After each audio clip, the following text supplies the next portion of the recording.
So let me get that centered right there. Greetings, readers and travelers, and welcome to another episode of Stats on Stats Level 2. Today is a very special episode because, as you can see, the frames are a little different from how we normally go. And, as you see, we have 3 frames, but 4 people. I swear to God, Joel, I will take your ass back to the airport right now.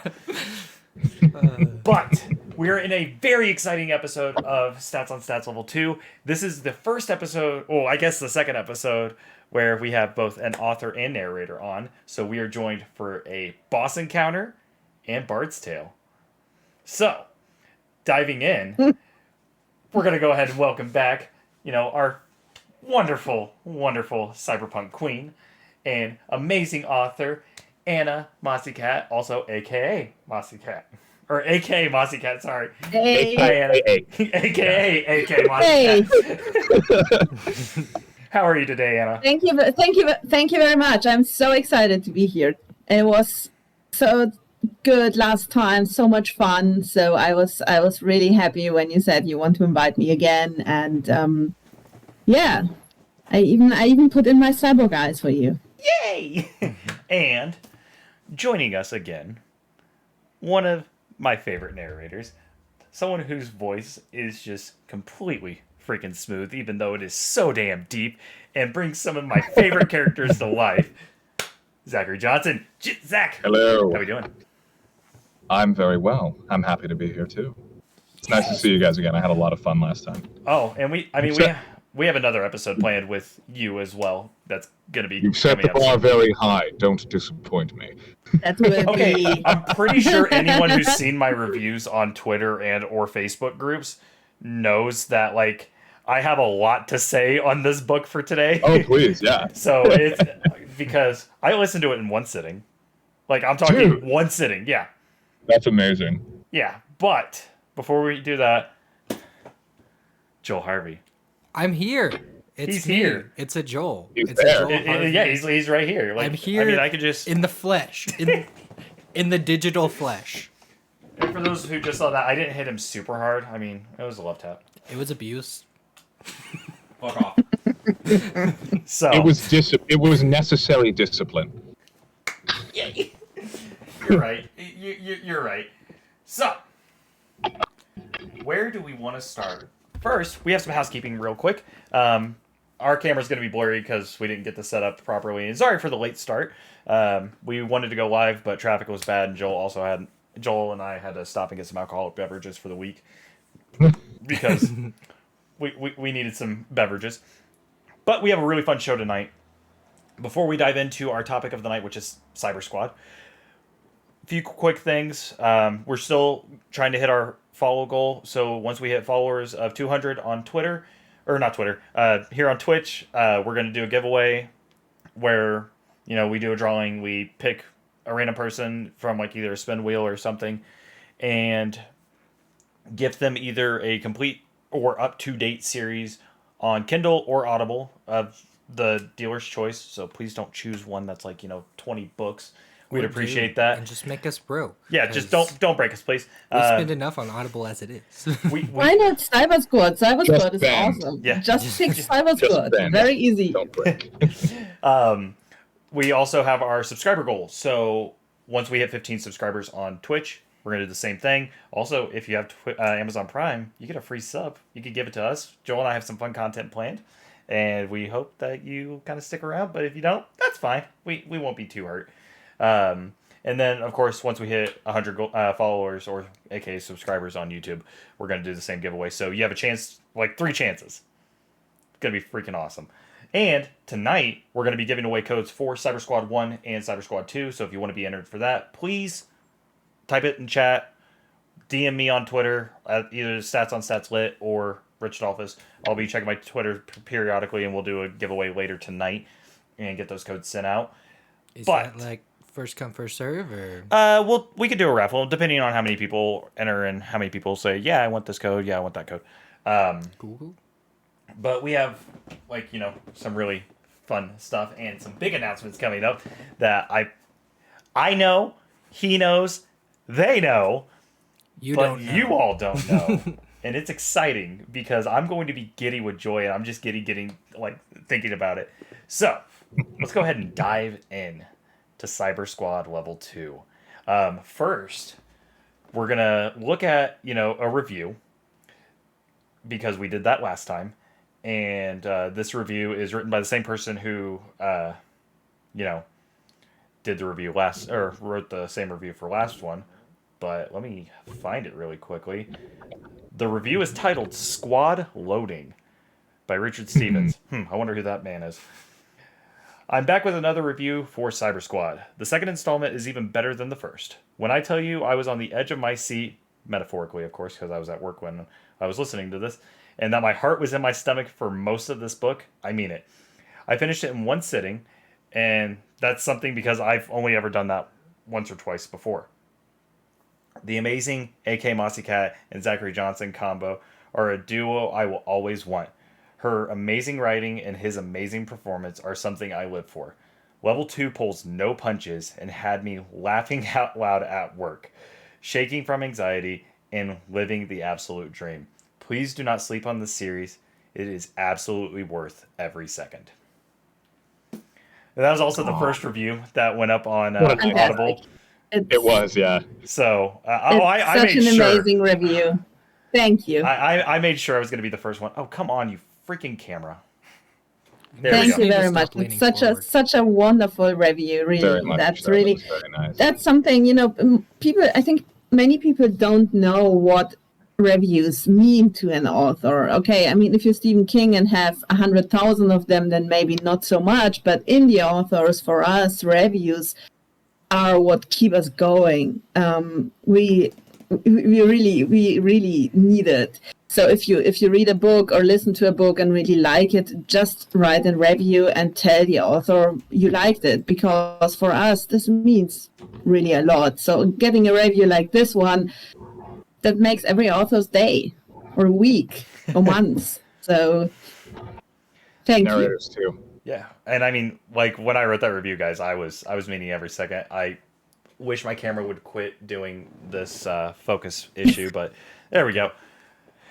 But yeah, it was like, I'm just gonna go ahead and start saying, like, this was like one of my favorite listens, and I had a very stressful weekend because it released on the Friday before the Super Bowl, and I actually had a message from Hannah.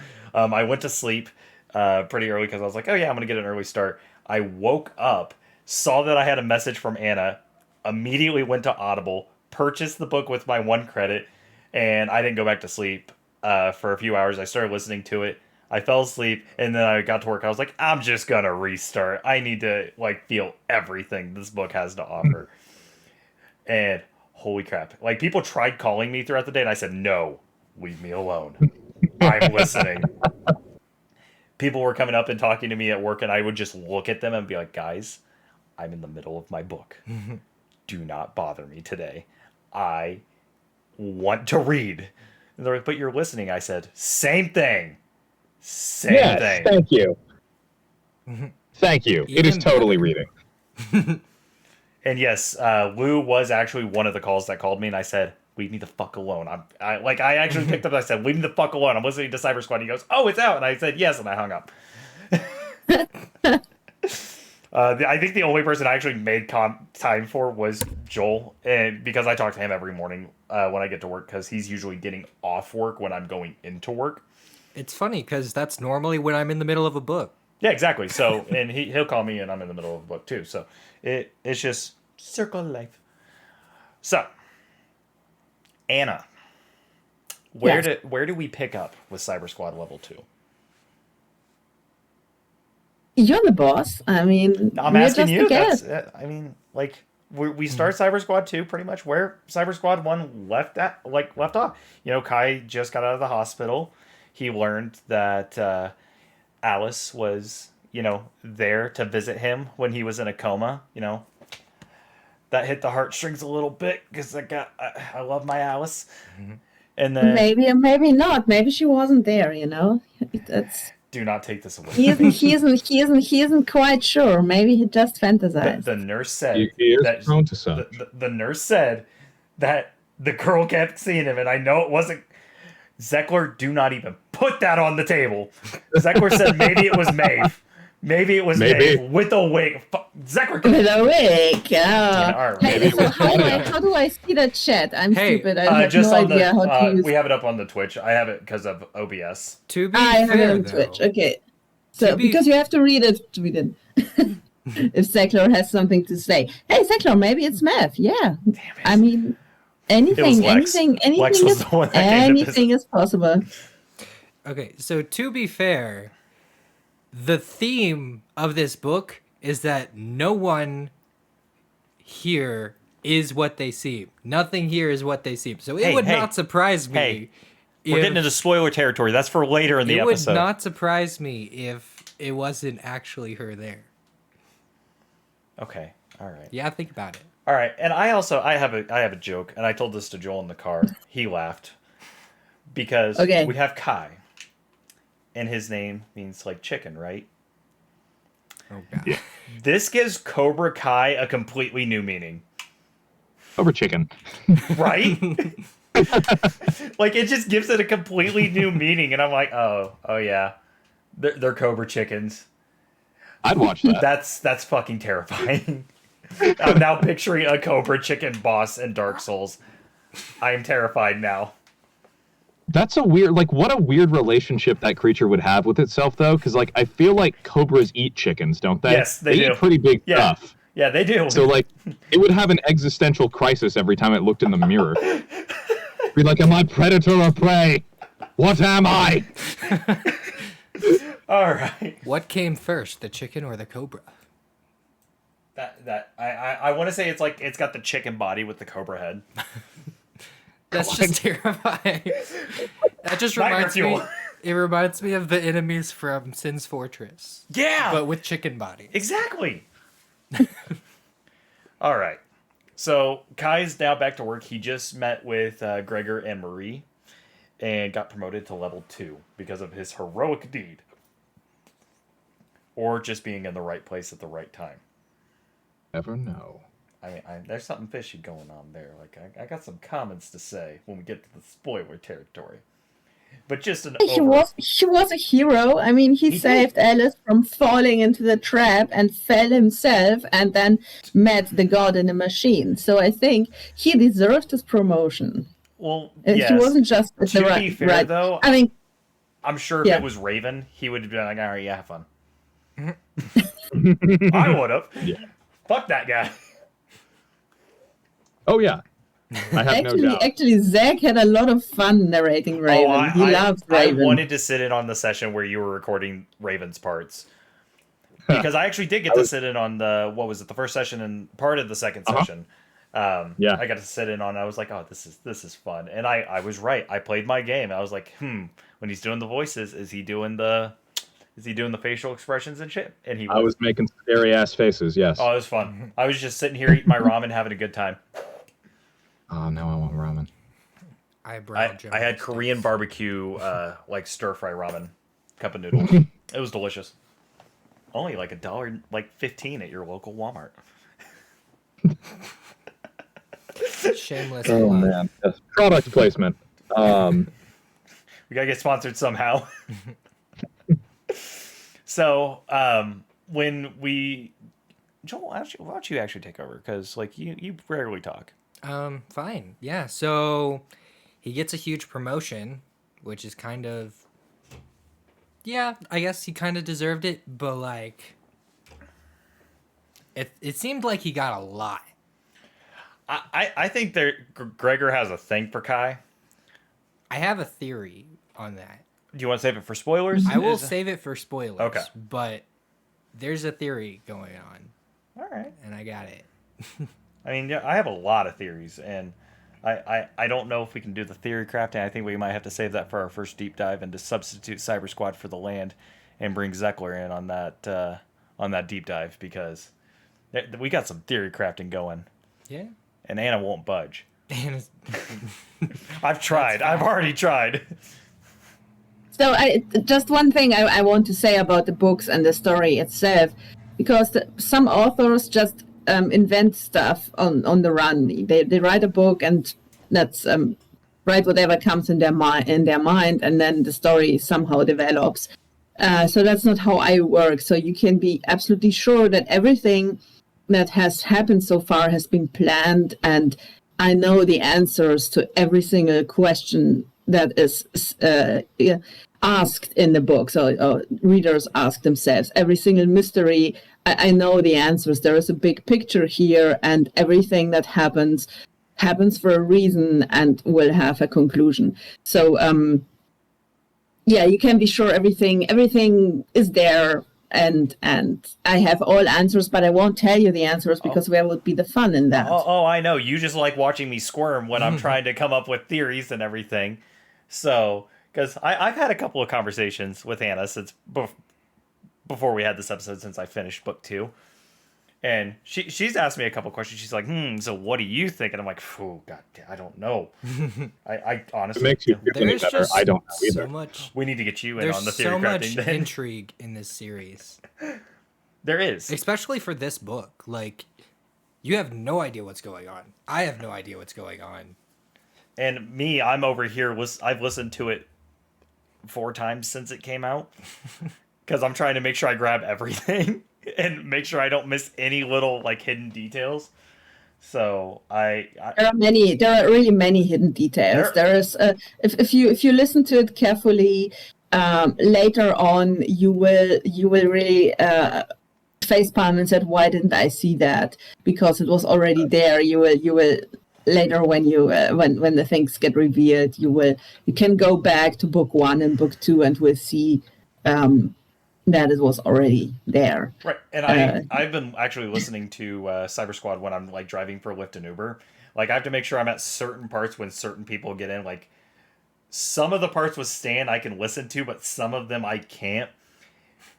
There is a word that he likes that some writers might have a problem with. Yes, and that's I live in a college town, so I like a lot of people are like, we're pretty good, but I also like get a lot of female passengers, and I'm like, ooh, they might not like that one word. So, but you can tell them the writer is female, and everything will be like fine. when they ask, they're like, what is this? I'm like, oh, it's called Cyber Squad Level 1. It's written by A.K. Mossy Cat, who is an amazing writer, and then like I just go on a whole freaking spiel. Like I have it memorized at this point. Like I just go through like lines of detail. Yeah, that's Rish Like G's the elevator pitch.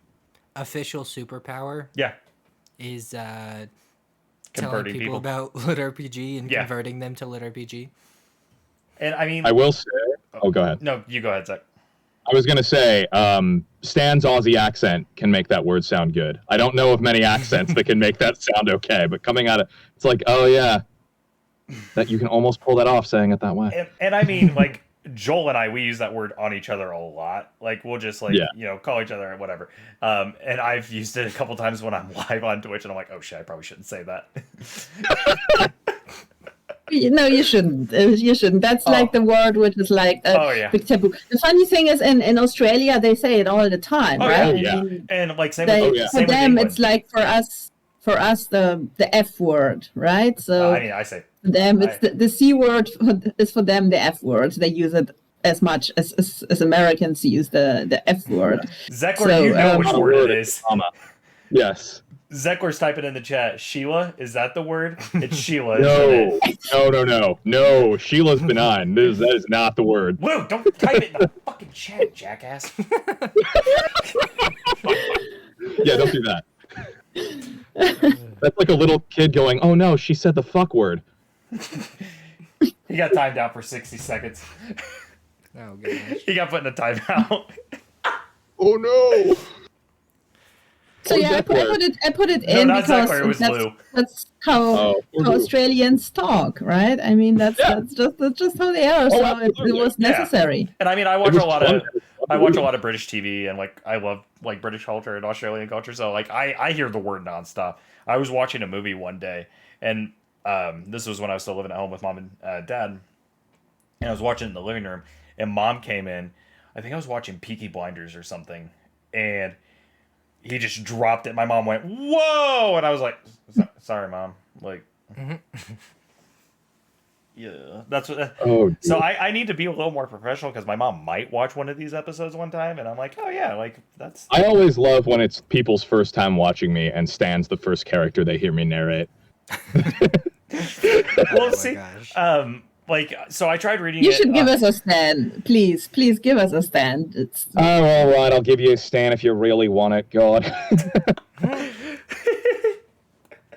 how about you guys ask him a question and he replies as Stan would. Oh shit! All right. So, Zeckler. Zach. Or Zeckler is in the chat. Zach, I am tired. I have been up since That's okay. 2 a.m. I just figured you meant Zeckler had a question. No, he's Okay. just being Zeckler. I mean Zeckler, get ready for like a break me moment because I don't know how many we're gonna have in this episode. So get ready with those clips. Zach. I think you mean Stan. Stan, did you really do the porn star body for Kai? Was it really for Kai? No, of course not. It was for me. Just don't tell him that. I It's a love dark it. secret he can't know. I'm just lucky he lives in another I mean- fictional reality and I'm here for some reason.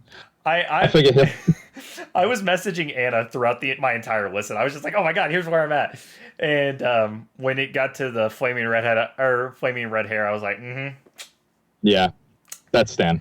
I was like, "Stan's got the taste," because redheads are my weakness. Like Joel will even tell you, like I had the biggest crush on Karen Gillian when she was on Doctor Who as Amelia Pond. I was just like, Oh, yeah, Amy was one of my favorite companions. "Oh." She was awesome. Yeah. So yeah, but I honestly I think we're ready for spoiler territory. Do we want to do the Just about. announcement before spoiler territory, Anna and Zach? Yeah, probably. Probably, yeah. So if someone yeah. doesn't want the spoilers, they can just go and listen to the book. All right. But So they'll also get to hear something exciting before we start spoilers. yeah, so stick in if you are ready for spoiler territory. Also, don't forget, if you're tuning in just now, we have codes to give away. If this is your first time watching the show, holy crap, I have the hiccups. I apologize. I'm normally not this like we have codes for Cyber Squad level 1 and 2. If you really want to know why you should listen to this series, feel free to hit me up because I'm about to go very hard on the spoiler territory. But before we do that, like I said, we have codes to give away. Message me on Twitter, put your name in the chat, say, hey, I'd like one. I will message you later. How many codes do we have to give out by chance? 5 5 US, 5 UK each for each book. for each So, book. 10 we have a lot. We have codes. So, if you really want one, please message me on Twitter, message me here on Twitch. Just put your name in the chat. I will message you after the show. We'll get you a code because I promise you, you guys will love this series. It is so damn good. But before that, Anna and Zach, what is our special announcements? What projects do we have coming up? Anna? Well, we have a very special project coming up. So I have another series which is called Behind Blue Eyes. Who knows Cyber Squad also knows Behind Blue Eyes. Yes, because that's the game. That's the game Kai and his friends are testing. And this game is actually based on my other book series, and that's that's Behind Blue Eyes. So it's a very different series, but also a lot of fun. And for me, it's very important because I like I am it's like my most probably my most important work.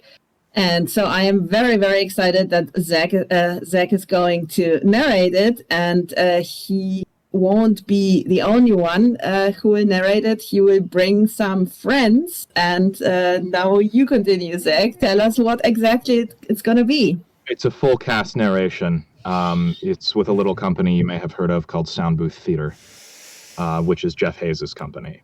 So And the we crowd goes officially, wild. I'm we holding it a officially got lot. confirmation that we got to work with them in January. I brought it to them a while back. I approached Anna with the idea, and she was immediately on board. And so I brought it to Jeff, and we got it through. So we are casting right now. We don't have a full cast confirmed, other than obviously I'm going to be reading at least the narration bits. But Nephilim's going to get her own actor, which is very exciting. And they've got a hell of a talented roster, so it's going to be a hard choice. Yeah. So. And you're you're not only going to do the narration part, you're going to read Metatron, who is like he's not the main character, but he is certainly probably one of the most hated and loved characters, and extremely important for the series and for me. So I get to play the charming evil person and also his sycophantic sidekick at the very least. Well, so and like when I started reading Behind Blue Eyes, when I started reading about Metatron and everything, I was just like, this is just cyborg Albert Wesker. Like, that's the first thing that came to mind. Oh my god, I would love to be Wesker. There you go. If I ever cosplay for the first time, that's who I'm going to be now. So thank you for that. I'll get the Leon hair going. I'll come. I have a reference to Wesker in book 3, actually. Yes. So you can actually do Wesker's voice in book 3, Zach, if you like. There's a guy called Wester, and he is a cyborg, of course, but I won't tell what he's doing and who he is. He's definitely not a nice guy. I wouldn't imagine anybody that would willingly take that name would be. No, he's Wester. He's not Wesker. Oh, Wester. Yeah. Fair enough. I wouldn't imagine anybody with that reference would be a nice person. So I am extremely excited about Sound Booth doing this, because for me that's a dream coming true. It will be absolutely wonderful. I mean, they are amazing. They are, for me, I think what they are doing, that's like the future of audiobooks. And I am extremely proud that my book will be one of theirs. So it will be fantastic. It will be it will be an amazing, amazing product. I just finished my first project with them, and I can confirm it's a really cool process the way they do things. So I'm really excited to see it. And it's a lot. I essentially, because of the way that we brought it to them, am kind of a project director on it. That is so Anna and I have gone through the manuscript and figured out where we want all of the different little accoutrements that they put on there. Oh my god! So we've got it. I'm gonna die listening to this book, because I'm gonna be just pure excitement, because it will be fantastic. It will be absolutely amazing. Really, it will be great. So soon, and then. If you survive listening to it, then we can talk about it. Oh, we're going to. If you've not heard SBT's stuff, I would recommend it, because I do a little bit of it in Cyber Squad. I do the robot voices and the comms voices and stuff. Take that and dial it to 11 is what they'll do on the full service stuff. If you, for anyone who's not listened to any of Sound Booth Theater stuff, go to their YouTube or Facebook page, look up just Sound Booth Theater Live, and you can watch some of Jeff's recordings and stuff. He's doing cold reads of Dungeon Crawler Carl 5. Mm-hmm. Oh my god! And Joel and I were actually listening to some of it on the way from the airport home, and just seeing some of Jeff's facial expressions are fucking hilarious. For the longest time, Jeff Hayes was my kick. I was listening to nothing but Sound Booth Theater audio stuff. And I'm pretty sure a good fourth of my library is just Sound Booth Theater stuff, because they're great. They're fantastic. Yes. And I'm really, really they are fucking excited. I actually I just got to do an SBTL episode with them. I'm on the most recent episode of Sound Booth Theater Live, and I got to watch Ahmed add sound effects to our live narration in real time. That is amazing. The man is insanely talented. Well, I think I know what we're watching after this episode. So cool. Exciting news. We have big plans, and so Zach won't get rid of me anytime soon. No. Do we have any other upcoming projects that are announcing right now, or anything coming up soon?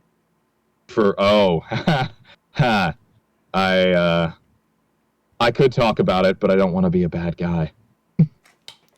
I need a release date, Zach! It's very soon. I was actually just rendering a bunch of files before this episode started. So, yeah, We're going and back. it's I got to do a lot of Crazy Kane. I just got to do a whole Crazy Kane scene, and he's my absolute favorite. gosh. I love it. Crazy Kane. Oh, that's another one I listened to at work. Actually, I started it after our last episode with first Cyber Squad level 1. I got a code from you for I'm the bad guy, and I powered through that in like a day and a half, I think. It's fun. It's super fun. Oh, it was a great time. So, Daniel's such a fun character to play. He's just such a confident dick. oh, he is, and I love it. But we'll Yeah. save the thoughts on I am the bad guy for later. Because hey, ladies and gentlemen, guess what? It is spoiler territory time. If you do not want to deal with any spoilers, I would recommend just giving us the good old mute. Because oh boy, it's time to dive into spoilers. All right, so where do I want to start? You want to start with my favorite girl? I don't remember which one's your favorite because there's way too many girls in this, and it's just fantastic. It's Maeve. All right, we're going to start with some Maeve. Maeve. Oh, look at you. that. Maeve is your favorite. Okay. And as I okay. have said, and I believe I've actually posted this on Twitter. She has some really good scenes. Oh in no, this hold book. on. Oh yeah. Because Anna even like gave me the heart react and laughed at it. Maeve can step on me respectfully, but Alice gets all the actual like love. So Maeve gets the lust, Alice gets the love. I'm doubling down. We have it on live on camera and everything. So God damn it. But not for Joel. Joel prefers Maeve to Alice. Why? Why? Well, Hmm. one, she's like super attractive, which I mean, Alice is super attractive too, but She got that anime waifu. she does have that anime waifu. But she's also like really confident, like comes on strong. I dig it. Also, she's a badass. I mean, Alice is a badass too.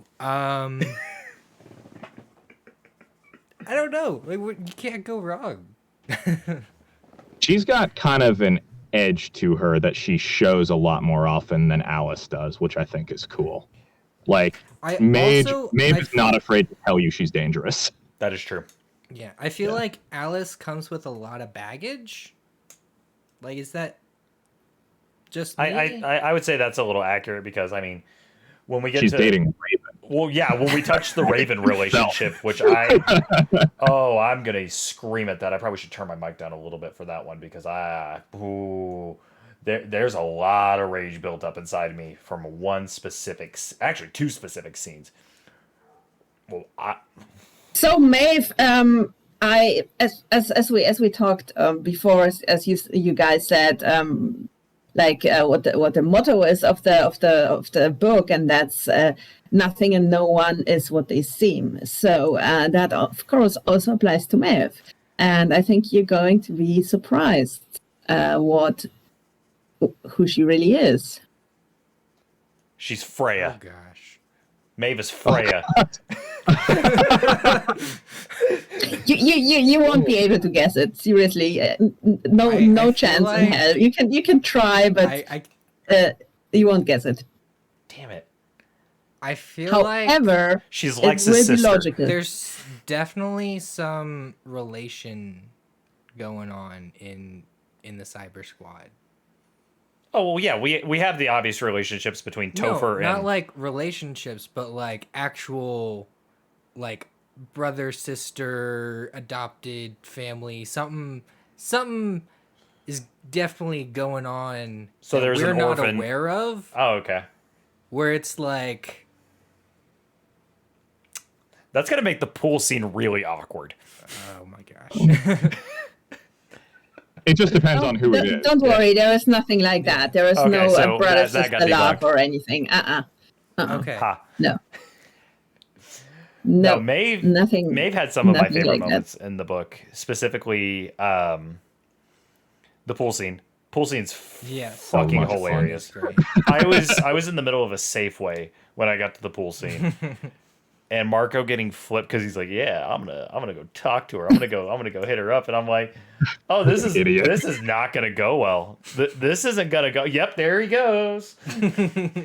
I love how he still chalked it up as like kind of a victory. Oh, he's though. like, "Yeah, she wants me." Totally.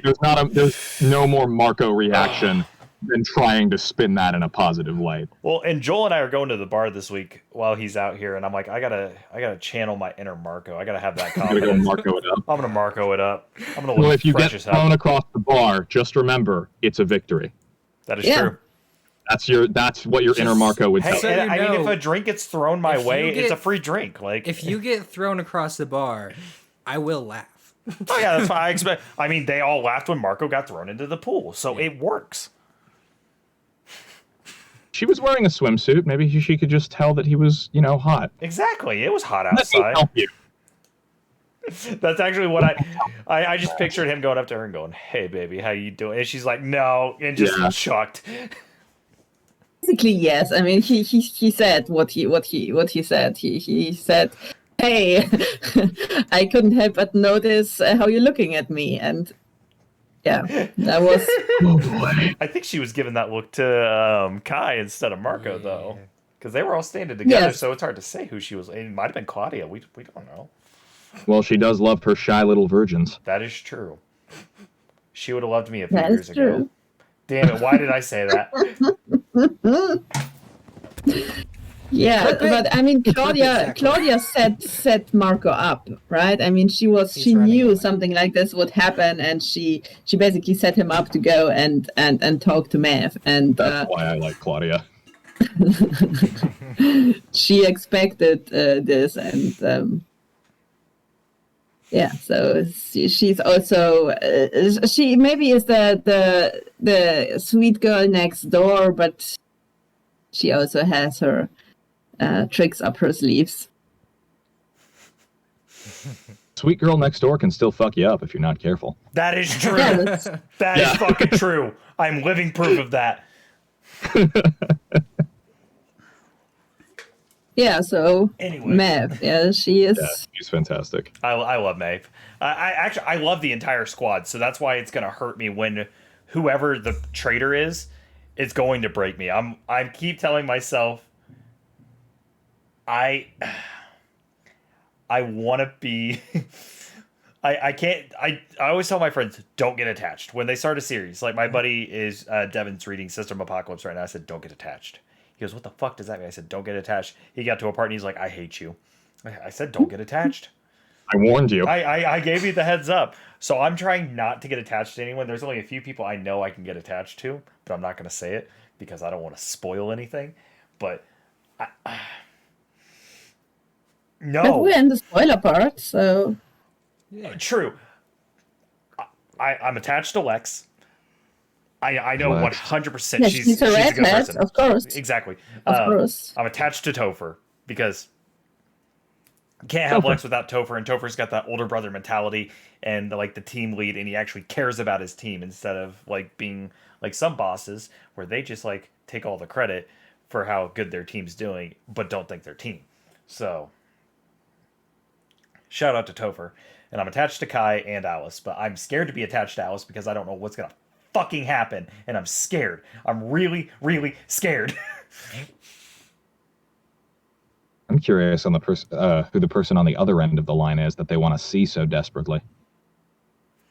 It is the You person mean who the traitor? The traitor? No, the person the traitor is talking to, the one who it's keeps. the person Oh. who killed life support or caused the stroke that life support and then took over life support's oh like identity. yeah, That's who I think it is because when Kai had the conversation with her and she goes, "Oh, well, it's the people I represent." It's like, I think you're actually in charge, but I'm gonna. That wall behind me is going to have a conspiracy theory board. You know, like that. Oh, it's always sunny in Philadelphia bit with Charlie, and he's like Pepe Silva. That's gonna be that wall. we You will need that wall because there is really a lot going on, and will know we've won if by the final book in the series there's a phone-shaped just hole in your drywall. My landlord might be upset with that, but I might have my own place at that point. I don't know. But Just hand him the phone and go, listen to this, and then you'll understand. You will buy me the spackle. now he doesn't take my book recommendations anymore. Damn. So what you should know about my books in general is actually that you always will get what you not expect. So that's the same with Behind Blue Eyes. The ending of Behind Blue Eyes is something no one saw coming. And what happens in book 2 is something no one saw coming. And now book 3 is like already blowing the minds of the readers who got the advanced copies and are saying, why are you doing this to us? So yeah, that's what you have to be prepared for. So it won't be what you think it is. It almost never is with my books. Damn it. I'm You scared. will never guess what is going on with Mav, for example. I am so scared. I am legitimately scared. Because I don't know what's going on. But I know I also want to sit in on recordings with Zach just so I can see his reactions when he gets to certain parts. That's the best. Oh my I love doing it. God. No, Victor is a good guy, Zach. We've had this conversation. Victor, Yeah, love- Victor says really- that Victor is the traitor. I know. He thinks it's Maeve and Victor. I mean, that would be a clever double bluff on Victor's part. But see, See, if it was going to be Victor and anyone else, it would be Victor and Claudia. Because Claudia is the one that goes to Victor or goes to Kai and says, hey, Victor knows more than what he actually knows, or thinks what you actually think he knows. He knows. But he also straight up admitted that, so it would be a clever double bluff Exactly. to come out and give this confession, and then make Oh no, you froze. it seem there like we go. he's on Kai's side because he reveals just enough information. Yes, I'm back. Yeah, That was right. Victor. He didn't want me to reveal his plans. Got it. All right. He was hacking the stream. Goddamn Cybersquad. Yes. Oh, I my think I'm connecting dots here now. damn, that wall is going to be destroyed by the end of this fucking book. Which I can't wait for book 3, and Me too. You will know who the traitor is at the end, at the very end of book 3. That's how book 3 is going to end. You will know who the So- traitor is, and you will hate me. You will say, "I hate That just you," means and how well done. can you do that? And how can you end the book like that? Oh, so the ending That's- of book 3 is going to be who the traitor is, and that's how it's going to... No! I think what we really need to ask ourselves is Who's not the traitor? no, who is being overly nice to Kai? The entire team. But like the main boss, Gregor? Gregor. No, there's He's something going on very with nice. there's Gregor. something going on with Gregor because he likes Kai way too much. A lot. Like I said, Gregor wants to sleep with Kai. I've been over this. No, I have a feeling that like really Kai doesn't matter to Gregor, and he's Yeah. really trying to protect Alice, and like Alice is like Gregor's main focus, and See, Kai is like a good influence on Alice somehow. Like, Kai also knows stuff that he really shouldn't, though. Because Exactly. remember, Gregor true. said, if any question about what you saw in Tesota comes up, I would appreciate it if you keep it quiet. don't mention the If they God ask in the you, machine. yeah, don't Yeah. mention the God in the machine. And he specifically said, I don't want you to lie to the agents, but if Just they omit. don't if they don't ask, don't bring it up. Yeah. Yes. Another person who's being really nice to Kai is Maeve. I'm just gonna point that out. Maeve likes the virgins. We've been over this, Joel. But there might be more behind it. No, she wants to straight up There's fuck him. mystery and intrigue, and we don't know what she's really like. So And honestly, if because of the whole interaction that Raven had with Kai, changes his view on Maeve and on Alice, and he gets really drunk one night and ends up sleeping with Maeve, I won't be upset. I will not be upset. Because no, I'm not gonna go there yet. I'm not gonna go there yet. We still have. Go there. It's okay. No, I'm gonna save that for later because that's when I'm gonna get Okay. really hyped and I'm gonna wear myself out and I'm not gonna have energy for the rest of the show. Zach's like, "Oh, go on." Smart. No, now I'm doubly But intrigued. yes, I mean, Gregor is really, really nice to Kai, and he has very good reasons for that. And So, I also it's maybe it's even more than one reason. I have another thing that like it's coming up and like it's just like spinning around in my head that Raven is somehow related to Gregor and Marie in like some way, like either like cousins. Oh or, yeah, like, to me What's he def- definitely gives off that vibe of like I didn't necessarily earn my place here. Like no, he's just maybe a he was fucking like douche. promoted He is because he's he like is related screwing to someone. Marie Louise. That should have been pretty obvious at the end of the book. Oh yeah, Because remember, he even said, no matter how much Gregor likes you, it's not going to help you. yeah. Because the dynamic between Gregor and Marie Louise says to me, the real power lies somewhere else. Yeah, Marie is. She's scary.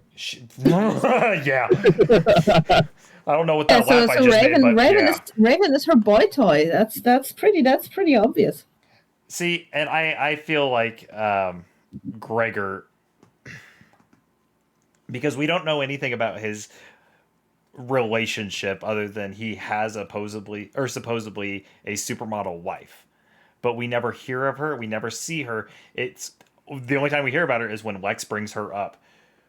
I think there's something going on between Rachel and Gregor too, because Rachel wants Gregor. She wants that money. Well, Rachel's a ladder Yeah. climber, too. Yeah. I think Rachel's something she else. she doesn't really have a chance with him. How does He has a model or actress or artist wife, as Lex says. So I mean that's what all the billionaires have. Yeah, and I mean, So Rachel can't compete with that. I mean, I like Rachel a little bit. She's got that like attractive vibe, I guess, with the way she's described. But as what does Topher say? Those damn pencil pushers don't do their job. Yeah. She doesn't do her job. She does not do No. her job unless her job is legitimately just HR to sit people there never and look do. hot. HR people never do their job. I can attest to that for a certain company. I'm not allowed to say because I don't want to get yelled at. Yeah, you can't say it. I can because I don't work for anyone anymore. But for me, Oh, I don't work for this company anymore. But I used to have jobs where there was HR, and I mean I met a couple of Rachels actually. So Everything good? Yeah, like one more thing about Gregor and Marie Louise, what you shouldn't forget, there is also their dad. He's mentioned in book 1. Yeah. He is the one who founded the big company, which is like the mother company of Helltech. And then And they got Gregor and Marie are the ones who founded Helltech, but their dad is the one who did like the big company. That's why Helltech is so popular. Exactly. Yeah, so that's where Helltech's money is coming from, basically. And all right, I'm gonna get to go ahead. this company of Dad is like the biggest video games company in the world, and or entertainment, because that's basically how entertainment works in Kai's world. So this is like a very, very powerful corporation. All right. Damn mega conglomerates. Yeah. So There's even more for you to think about. Just I don't know Perfect. if you guys have read this series or not, but the situation between Gregor and Kai really reminds me of the series from Way of the Shaman. Oh. I don't know if you finished that series or not. Spoilers. I don't know it. If you don't haven't read it, you might want to mute me for 5 minutes or so. But so in Way of the Shaman, Oh, I know where this is going. the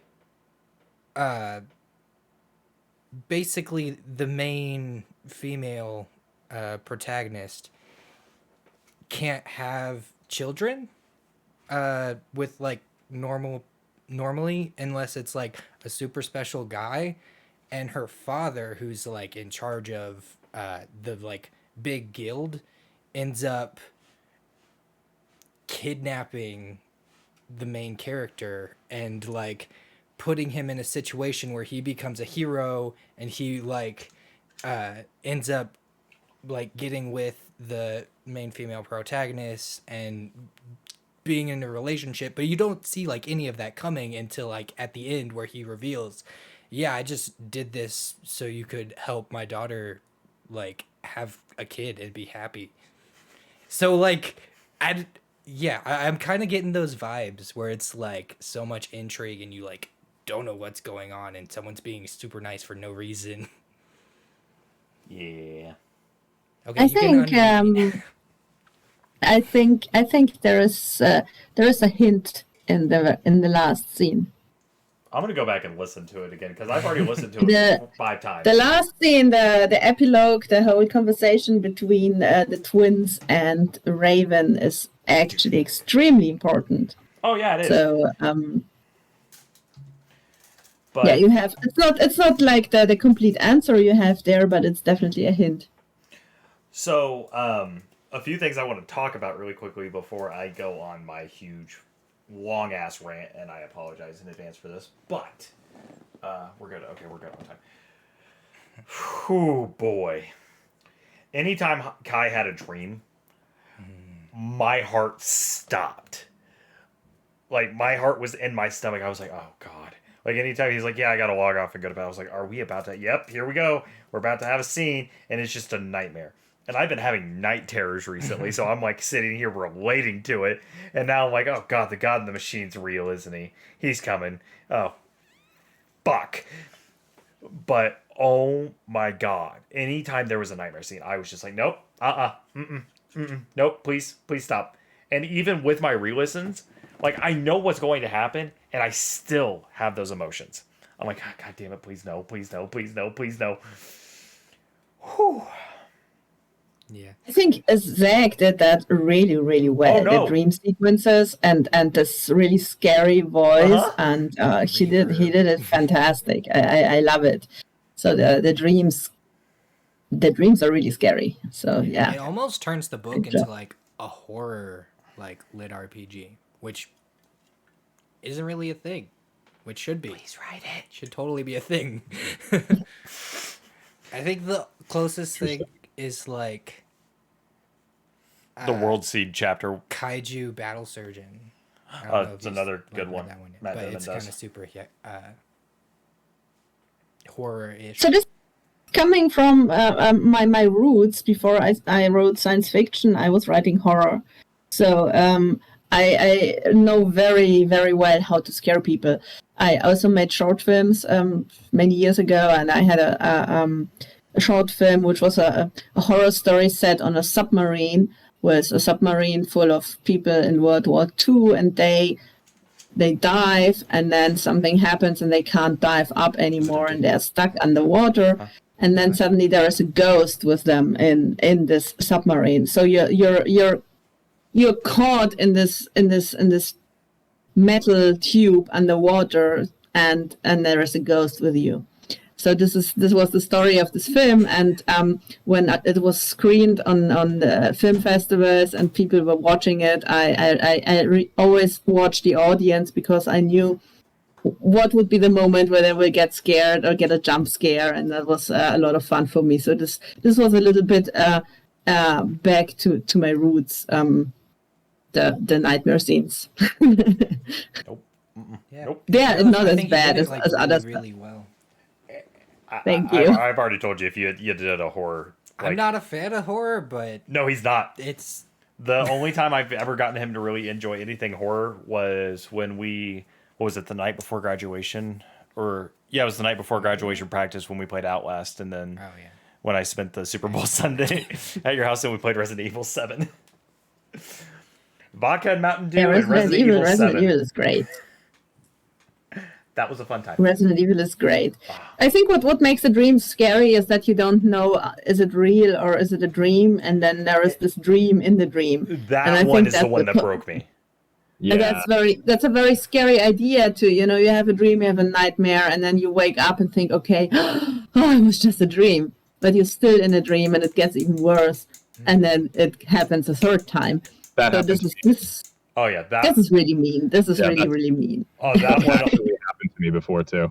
Oh Yeah, really? Oh my God, that's Yeah, horrible. I had a dream there was a giant spider on my, like right here on my stomach, and every time I woke up, it was just closer to my face until I woke up the fourth time, and then I actually woke up. That's where some of my night terrors come into play. So Joel, I apologize if you hear any screaming tonight. Anyways, another like any scene with Alice really stood out to me just because one, I crush over Alice very hard, and I'll admit that I don't. Everyone's like, oh, she's just a fictional character. Fuck off. Let me enjoy my romance. But any scene with Alice, I was like just intrigued. I was like, oh my God, is this the scene? Is this the scene I finally get? And he sort of, nope, no, it's not. And then I finally get to that one scene where she says, meet me here. You know when, you know where. And it's like, okay. And then Kai like has the nightmare on the bench and wakes up. I think the most high thing ever, by the way, about that scene is the fact that he wasn't quite sure he knew when, so he decided just to wait there for 7 hours. I would have done the same thing, honestly. Oh, totally. I completely would have done the same thing. When I tell Anna that Kai is my spirit I'm just animal, gonna wait. Yeah. I mean, I tell her, I'm like, Kai's my spirit animal, and she goes, yeah. Yeah. So So you must have been really happy when he had the courage to kiss Alice. oh, I was getting all giddy on the set, so I was like, yay! Like, I was having a blast with that scene, and then the following scene, I was like, fuck. Yeah, see, for me, I was like, in the back of my head, I was like, Raven's gonna kill this guy. Oh yeah, Raven's gonna whoop his ass. I was like, we're about to have a showdown, aren't we? We're about to, and then Kai goes home the next day, and his door's open, and the lights are off, and someone's sitting on the couch, and I was like, fuck, here we go. It's Raven. Yep, there he is. It's Raven. He's a douche, because the scene we actually get with him first, I was like, nah, it didn't make me hate him enough. I just wanted to punch him in his throat, because he's just he's a conceiting douchebag. Like, I mean, he was more than a douche in that scene. He was straight up psychotic. oh, I'm talking about Like it transcended douchebaggery. in the scene where he's in the apartment, yes, but the scene where he's just a conceding douchebag is the one where he pulls Kai into the meeting room with all of Alpha Squad. He's like, "It's nice to meet you," and Kai's like, "We've already met." Like, oh yeah, I don't really remember. yeah, he's such a douchebag. Like, And have you we? do that Oh, voice okay. perfectly, by the way. Yeah, And I'm like, so I well. can't hate this character enough because Zach does a good job bringing him to life. But if I was reading these words on the screen, I would punch my screen. Because he's a douchebag. And He's horrible, here's the and thing. If there's a cyber attack and he dies, you might get a cheer out of me.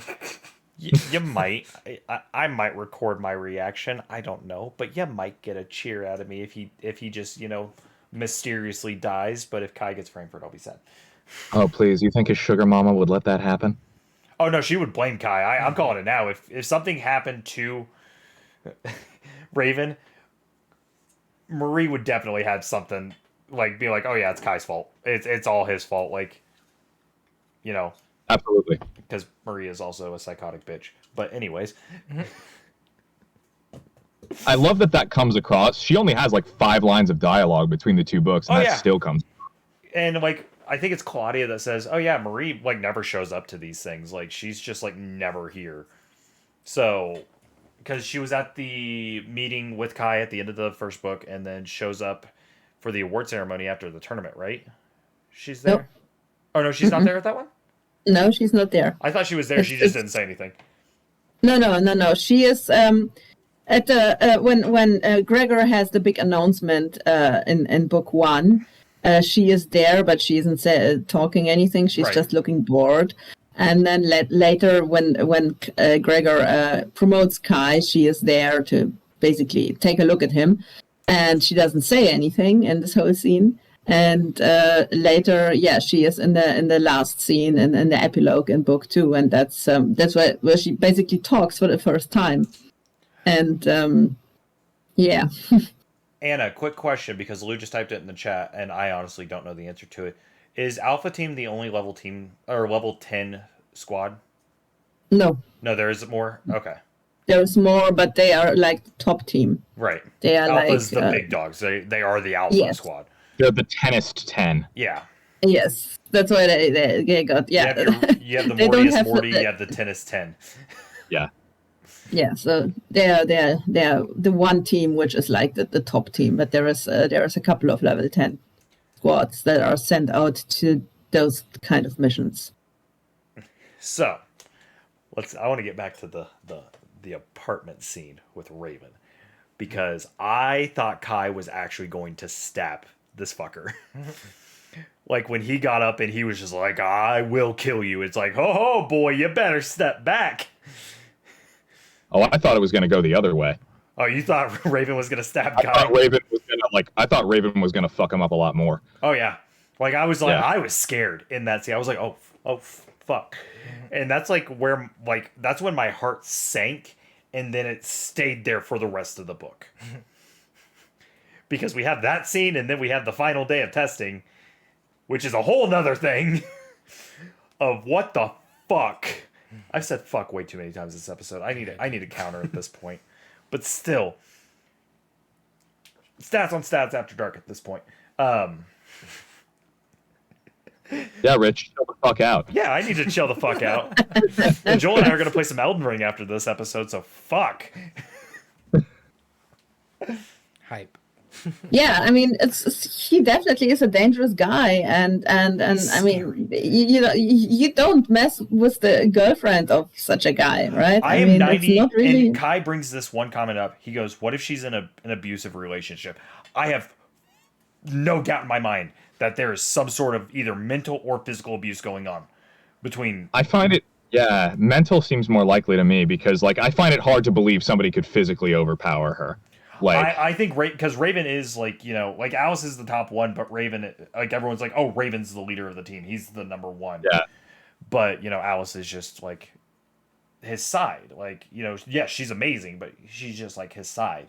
Because Marco even makes a comment like that in the cafeteria in the first book. Yeah. And I think there might have been, and Anna, you don't have to confirm or deny this, there has been a physical moment between those two in a non, you know, passionate way. It's more of a, like, he's either hurt her physically somehow and is like, oh, it's an accident. But there's definitely mental manipulation. And as someone who's been in a relationship like that before with the mental manipulation and everything, it makes me hate him even worse because he is such a sociopathic fuck. Like, I hate this guy. He is my most hated character, and I would rather listen to Prince Joffrey in Game of Thrones than Raven at this point. Well, then that means I'm doing my job. Exactly. You both are doing your job. Because Anna... villains are really my specialty. That's what I write best. Yeah. And I know there's probably another character that I'm probably going to hate even more in another series, but I don't know if I'm going to yet, so I got to get that far. I need to really sit down and read. I've just been... Just tell me, which character do you mean? Metatron? You either hate him or love him. He's got his fans. He's got pretty loyal fans. Oh, yes. He has very loyal fans. I mean, so did Handsome Jack, you know? Handsome Jack's like a complete psychotic, straight up. Borderlands 2, Handsome Jack, yes, but like Tales from the Borderlands, Handsome Jack, like I like that version of Handsome Jack. So yeah, like people do. And I mean, like, yes, Handsome Jack. I was ready to shoot that fucker in the face. He took one of my favorite characters away from me. Yeah. Oh God. But yeah, he's compelling, and Metatron's the same way. Did you say Bloodwing? Because you were right. He's Yeah, Zach will be amazing. Oh, I Zach can't will wait. be amazing. I have no doubt in my mind that I'm going to love that performance. Like, I'm just, Yes. and especially because like I've experienced his bad guy like villainy, but in a good way with I'm the bad guy. Oh God, it's so good. But no, that apartment scene made my heart sink into my stomach. It did not come out for the rest of the book until after the epilogue. And I had to go and listen to something happy afterwards because I was like, fuck, I have so many emotions. And by something happy, I just restarted the book. I was wondering. I was like, wait, I thought you finished it in one sitting. Oh, okay. Yeah. Okay. Oh no, I finished it completely in one sitting. I think I got like up to chapter like 5 or 6 on my second listen in that one sitting. Yeah. So That's incredible. It really makes me happy. You really, really like it, and that's I love it. And I mean, fantastic. if any of the listeners or anything have been in the cyber or either in the Lit RPG book or Lit RPG forum, Lit RPG group, or I think I did one in the Cyberpunk group as well. I have done like so many posts on like, hey, Cyber Squad is amazing. Please read this series, because when I say it's in my top series, I mean it is in my top series. Because I am attached. And like, I don't get this passionate really about anything. When it comes to, like, I mean, when I get passionate is what I'm meaning. That's awesome. Because I mean, Joel, you've known me what, 10 years now? It's wonderful. I mean, that's really, really wonderful. So I think It's really good. My face is Zach and really I red. did our job there. It's getting hot in here. Yeah, it is getting hot in here, but I had to turn the fan off. So So yeah, Raven. I mean, Kai certainly has a problem now, right? I mean, Raven told him, "I'll kill you," and he is the kind of guy, he means it. Yeah, well, and then, especially what happened later, it's like, oh, that's not going to be a problem at all. nah, No, that won't backfire horribly. Gregor won't let anything happen to Kai. Kai's the golden hen for the company right now. Yeah, obviously. Yeah, but Oh, you know, I mean, Well- there is a lot of stuff that can happen to Kai that wouldn't be easily traced back to Raven. She's got me scared now, Joel. The way she is wording this has me fucked up. I mean, yeah, he definitely has sociopathic tendencies, and he's not stupid. So this is an enemy you don't want to have. Even if Gregor protects him, yes, so he can't just go and kill him in his apartment or have him fired. But I mean, come on, he kissed the guy's girlfriend, and he is the kind of guy who doesn't take that lightly. I'm pretty sure Alice kissed. Twice. Hey, Alice kissed him, and then he kissed her. Twice. Yeah. So. Why? And once very publicly. Yes, Oh. everybody has seen it. Yeah. Oh yeah. Yeah. I'm just saying, there's worse things than being killed. God damn it, that voice. Okay, I'm going down here now. Please no. Stop it, Patrick. You're scaring him. If you didn't. Yeah, there will be a lot of stuff going on in the next book, and I mean, we also have, of course, the Steampunk 2020 to test. Oh, I'm so Oh, excited I for can't that. wait because I'm as soon so as I heard excited for that. Steampunk 2020, I was like, this is a Cyberpunk 2077. And then the stab of, well, wasn't one of their last projects like super hyped and then it was a buggy man? I was like, oh, Anna throwing shade.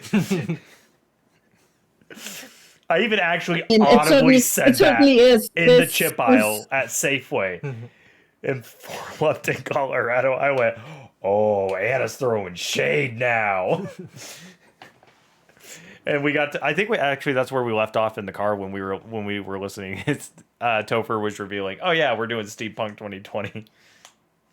I can't wait. Steampunk 2020, they already have been talking about that in the first book, and it also appears in Behind Blue Eyes. Yay! And it also appears in a short story about Finwick. So it's again the connection between the two universes. So this game exists in both worlds as a game. Steampunk 2020, and of course it's a reference to Cyberpunk 2077. And it will be buggy as fuck. They will have a lot to do there, and all kinds of glitches you can imagine will be there. And that's not all. I mean, they are going to test everything. Someone's going to die in the next book. I was going to say, plenty of opportunities to slip in something that could accidentally kill someone. Well, too. And I mean, Josh almost died. It's the game. So, but I was rather talking about, why they have the full anatomy of a person on their avatars. So, yes. Oh, yeah. Oh, yeah. That's right. I just realized I never gave who I thought who the traitor was. I just realized I never gave my theory. That part of me wants to say it's Josh, and Josh is playing the stupid character really well, because he was almost fired, then he almost died in the the EMP explosion in book 2. Luke, shut up! It's not Victor. I know it's not Victor, but when he almost died, it's just he's playing it way too cool. He's playing the dumb character really well. That the dumb character could not be doing this well. Well, it's interesting too, because you have to wonder why he's stubbornly sticking around. Exactly. You wonder, is it a really noble reason? He really wants to believe he can do this? Because Kai keeps kind of encouraging him, and then, or is it yeah. He's just haha, it was me the entire time. You guys thought I was dumb, but I'm actually a genius. Well, I mean, I'm just going to say the traitor sounded pissed about how that went. Oh, yeah. Yeah. And then he's they, because we don't know if it's Claudia or not, so I guess we have to say they for right now. I'm so happy I found that phone distortion effect. Oh, it's so good. It works so good. But when they were I want to see you. Zach knows who the traitor is. I filled him in. He knows. He's the only one who knows. Because I wanted him to know from book 1 who the traitor is, so he can voice this person in a way which gives, in retrospect, little hints. So he knew when we did book 1 who the traitor is. All right, we're getting my notepad out later. Joel and I are going to deep dive into this because we are going through every scene now. I expect to see a lot of yarn and push pins and newspaper clippings on that wall next time. Episode 3 of Cyberpunk. When we do the I'm the Bad Guy episode with you, Zach, that wall's going to be covered. We'll do it for just... Oh yeah, back to Steampunk 2020, so there will be adult content in the next book. It will be rather awkward. Oh, okay. And then they volunteered Kai because Kai was... that poor man. Kai was zoning out. They were oh yeah, we're going to volunteer to test all the sex simulations. Oh I mean, imagine you have to do that and, Lex is watching and she will make fun of you. And Lex already treats him like a kid. Oh my god, it's you done that? You having fun there, sweetie? Every time she says "sweetie," especially when he says when he comes out and goes, "Oh, I'm having nightmares," and she goes, "Oh, sweetie," I'm just oh, honey, no. Lex is so much fun. Just that level of Lex playing a genuinely good person who's also so friggin' condescending is amazing. Lex is probably one of the best and wholesome characters. There's something about Lex that is rubbing me the wrong way, but in a good way. That sounded really bad. I need to rephrase that. But Lex is probably the true good MVP. person that we know for sure, or at least for me, I know in my head for sure Lex is good. There's more to her. I don't know what, but there's something. I think honestly she might be working for the feds. She's undercover, and yeah, and interesting theory. Because I think she knows more than she's leading on. She definitely knows more than what she's leading on. So I want to say that she might be either working with the feds, and that's part of the reason that Kai got the upgrade for his headpiece chip Neuroplant. neuroplant. Thank Neuroplant. you. Because when the feds were like, well, that's like a top of the line. I'm pretty sure Lex had something to do with that. Because There will be a very scary scene in book 3, which has to do with the neuroplant. fuck. I think it will be my favorite scene probably to write in the next book. Yes. Yeah, you don't see it coming, but yeah, Lex is my favorite character. I love Lex. And in Cyber Squad, Lex is my favorite character to write. Oh, she's my favorite character to play. It's so Yeah. great. And- Oh my and- god. And I know it goes against what I said because Lex is a redhead, but like Lex is like my favorite like big sister character because Yeah. like especially with her relationship between her and Topher, and when she Topher's like, why did you pull him out? Why did you pull or do an emergency log out? Oh well, I thought his chip was malfunctioning, so I pulled him out because his readings were weird. It was just a mistake on my part. And he goes, that's not like you. I'm like, Lex just lied to her boyfriend. Well, I mean, Yeah. it shows a level of integrity that she's willing to voluntarily take a blow to her own ego like that Yeah. too, because everybody thinks she's perfect, like Right. at her job. She pretty much is. Oh, she is, especially, and it yeah. shows for sure in the final test when she's on comms with everyone, and then that Yeah. little slip happens where she's like, That was so my sad. heart broke when she goes, like, just hints at the I thought I lost you. I was like, fuck, don't The kill whole Topher. having the persona drop like that for I a was like, sec don't was kill really- Topher, do not kill Topher, do not kill Topher, do not kill Topher.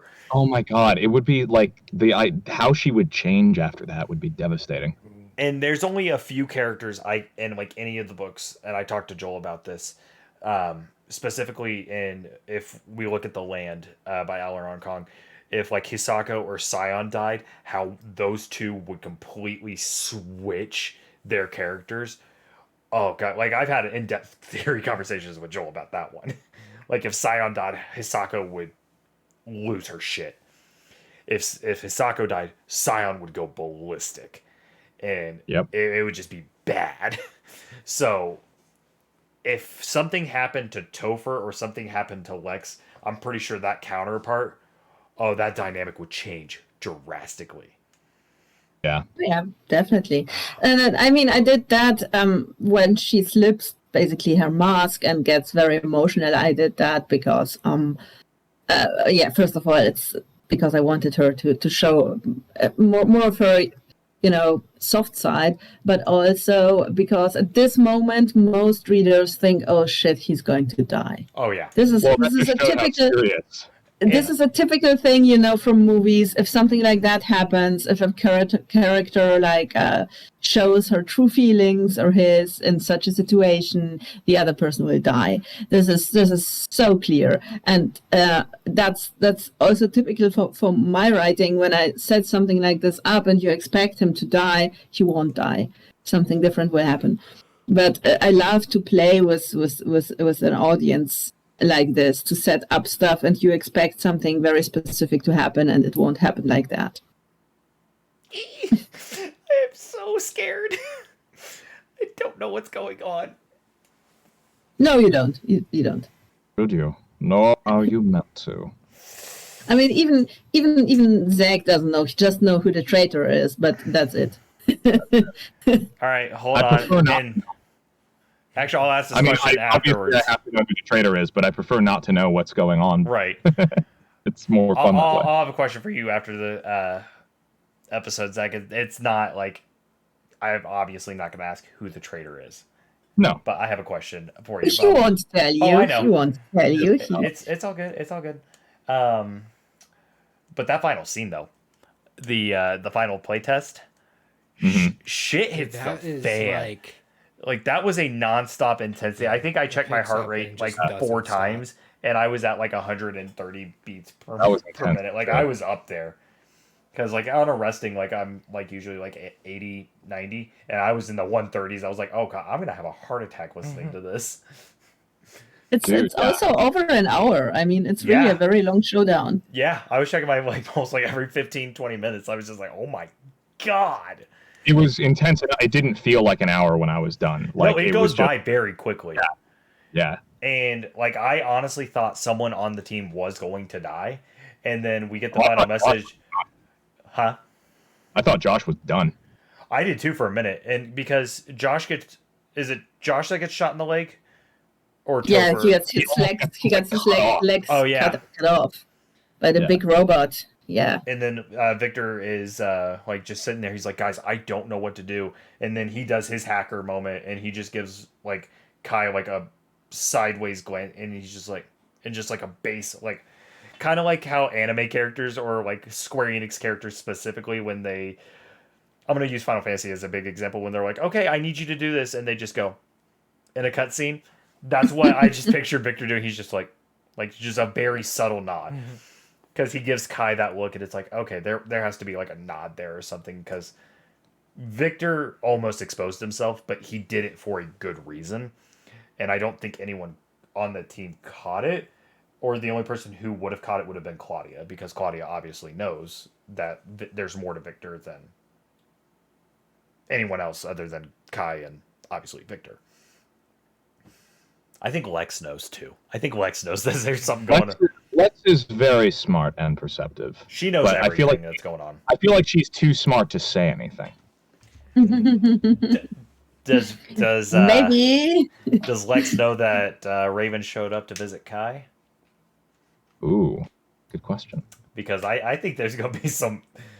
I think Mama Bear Lex is going to show up at some point if there's another showdown between Kai and Raven. So what I try to establish there is that Raven and Alice and all of the Alpha team people, they can disable the surveillance. Mm-hmm. They can disable the personal AI. They can disable whatever they want. They have this special code, and so they basically can manipulate the whole Helltech system if they want. So if Raven doesn't want anyone to know he was there, nobody will know. I think so. He could really Lex easily kill Kai if he wanted. So the reason that Kai is not dead is basically.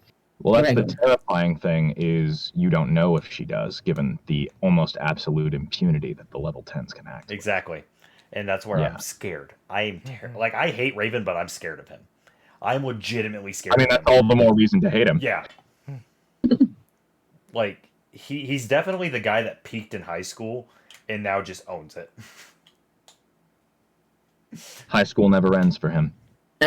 Great Bowling for Soul song. Yeah, kinda. Yeah, there's a lot of high school dynamics there, of course. But yeah. So the final battle, I assume you liked how they showed up and saved the day. Zekler just asked, "Is Raven with Gregor's sister?" Yeah. Yep. Yeah. Toy. And with Alice. Yeah, he's cheating on Alice. He's definitely cheating on Alice. I feel like Alice knows. Oh, Alice definitely does. That's why she kissed. That's why she kissed Kai. That is why she kissed Kai. And then she's like, "Oh, I can't do this." It's like, no, you fucking can. You love that boy. All right. I need to calm down. Raven. I really need to calm down. Raven and Marie-Louise. But yeah, so I think I really liked writing the showdown and how they show up and then kill the big robot and everything. That was friggin' cool. That was awesome. And then they're like, oh, we need to save our EMPs because of everything that's going on. Yeah. Yeah. All right. Well, you did a good job. But, yeah, fun fact. I had some PTSD while playing Elden Ring the other day because I was running through a field, and next thing I know, lightning strike. I went, fuck. Yeah. Like, immediately, I was like, oh, no. Where's the mechs? What I tried to do there with the lightning and everything is so the game is defragmenting. So it's basically, it's breaking the world there inside is breaking apart. And I think that was something very scary to imagine that, because you are in this game like with your brain, and glitches can hurt you, but this world is completely being destroyed. I thought the God of the Machine was going to show up like through that tear in the sky. I was expecting him to come through and be like, "I told you I would find you," and I'm like, "Fuck." Yeah. Well, I mean, they have this very strong firewall. They thought it's Well, I was going to really- say that I think that was an air-gapped server was taking place on it. Like it was an isolated thing. Yes, they test on isolated servers. Yeah. So it can't. That's why they are so surprised that they are being attacked. So it's only possible through an inside job. By the way, the code Zach was reading there is real code, and it has a function actually. If you would put it in and let it run, there would be something would come out of it. So I know a guy who is like AI programmer, and I asked him, hey, can you write something for me that is an actual code? That is and fucking awesome. and the same was the counter code they put in, Alice puts in at the end. So both is real code that is really doing something. You know, It's just a little Easter egg. I mean, that was one of the most shocking things about that was how well that translated to just being read. Like I wasn't, because normally when you read stuff like that, like you have to change it. Like when I was trained to do audiobooks, whenever you'd run across like lists or things, you would have to, and for whatever reason, like Anna and I were going back and forth during our first production meeting about this. And I just straight up read it and added the robot effect. And we're like, that sounds weirdly great. And it's sad because like you can't fully keep up with what the code's doing when it's just said to you. So it makes it ominous because you're like, oh shit, what's happening? Right. Yeah. It was weird. It was fun. I was sitting there. I was like, like I said multiple times, even in my review, my heart was in my stomach. I was just like, oh my God, what is going on? And you know what it kind of reminded me of?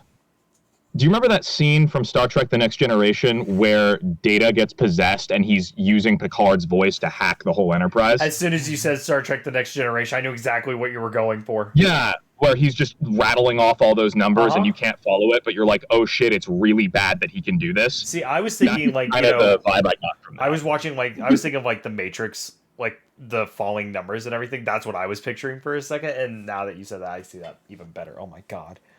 My nerd is showing. so yeah, the traitor put this malware into the system, the internal system, from the inside, and that's why this game malfunctioned as it did. And what Alice and the tech guy, who, by the way, I imagine looks like one of the guys of Daft Punk.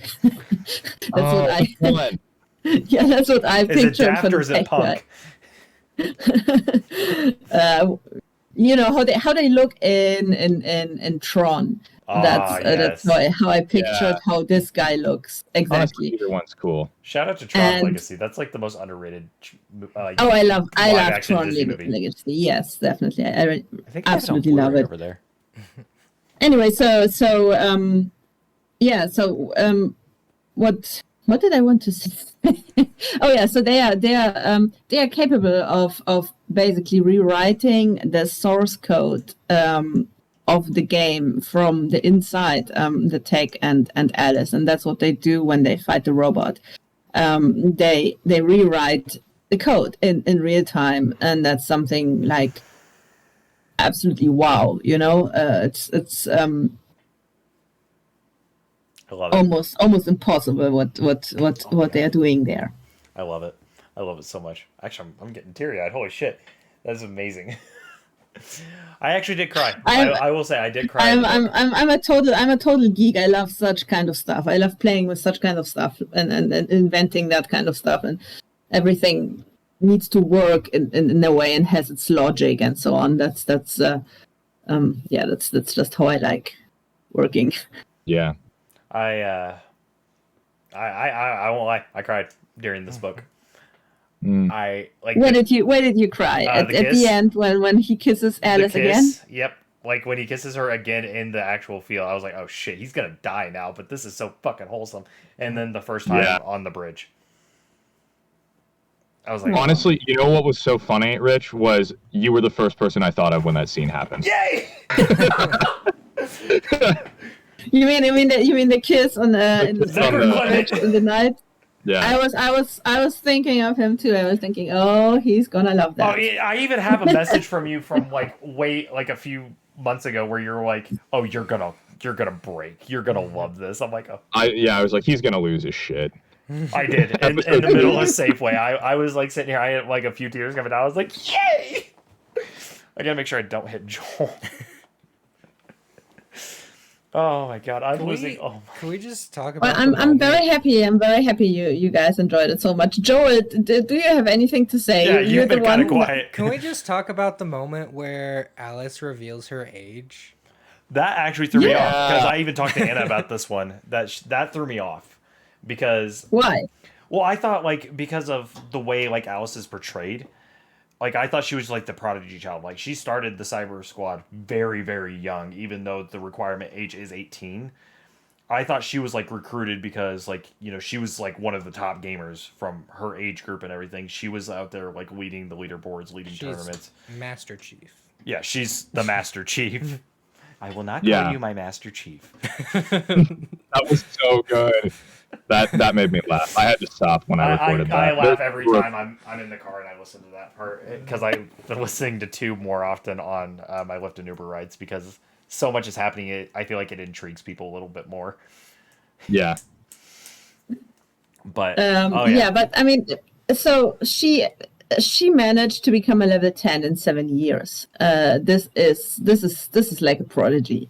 So Because if you think of it, how difficult it is and how many points you have to acquire and how good you have to be.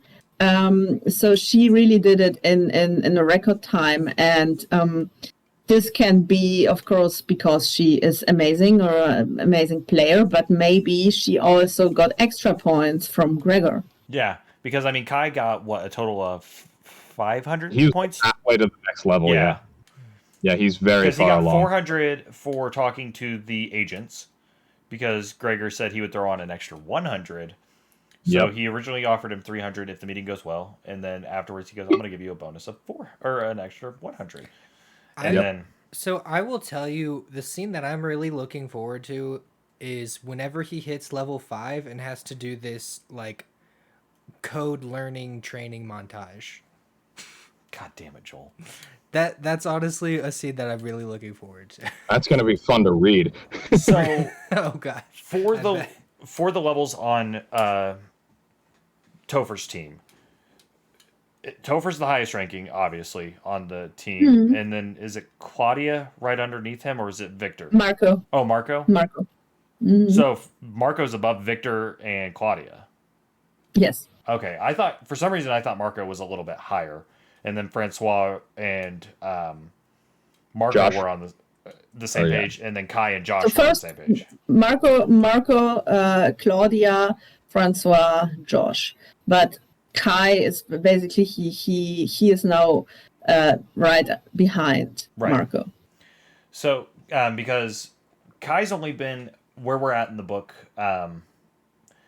and when he gets promoted to level 2, Kai's only been with Cyber Squad for a few months, right? He's No, only a few weeks. only a few weeks. Okay, I think for some reason I thought it was like a couple months at where. No, it was a month, something like that. Okay. So did he pass? Did he beat Alice's record with the promotion to level 2?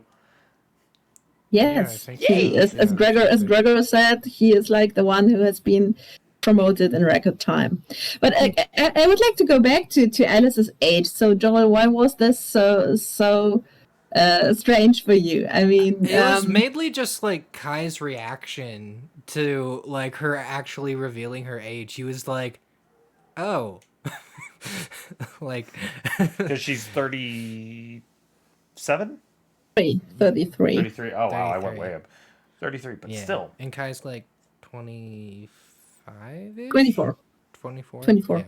Yeah. Oh, almost 10 I years. said that in the car. I was like, I think he's 24. Because I was So, like, I he's mean- not 21. Honestly, like it's not too different of an age gap, but like Yeah, but in terms of like the amount of baggage she's carrying, 10 years over at Helltech makes a big damn difference. Hold on, Zeckler's crucifying me in the chat. Zeckler, I didn't mean way up. I just said I was meaning like I overshot. I wasn't calling you old, jackass. Oh, I'm gonna get ripped alive for that one.